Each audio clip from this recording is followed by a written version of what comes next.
And Mehdi, Hassan, you have the final word in this debate. One more time, your argument for why Israel's actions in the Gaza war were not justified. Ladies and gentlemen, were the actions of Israel in Gaza justified?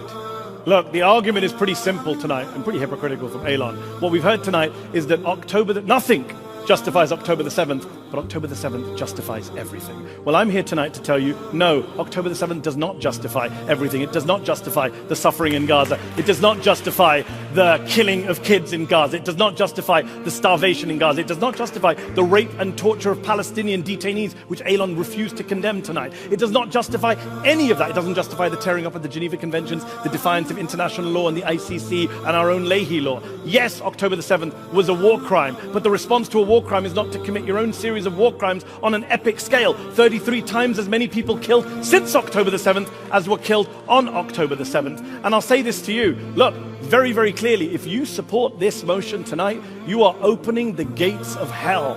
Not just in Gaza, but globally, because every dictator and tyrant around the world will say, Israel's actions were justified, and so am I.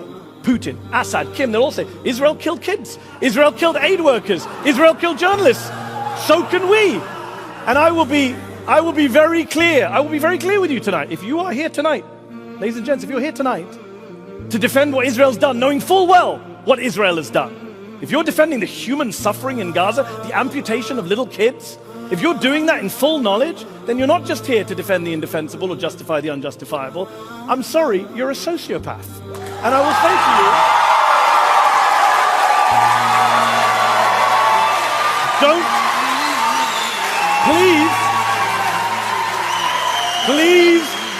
Please, don't be a sociopath tonight. Don't support war crimes. Don't defend a genocide. Join me and every human rights organization in the world, every humanitarian aid agency on the planet, every American doctor and nurse who's been out to volunteer in Gaza. Join us in opposing this ridiculous and offensive and horrendous motion. And on behalf of the Al-Dos family, who Eylon clearly doesn't give a damn about, I beg to oppose this motion.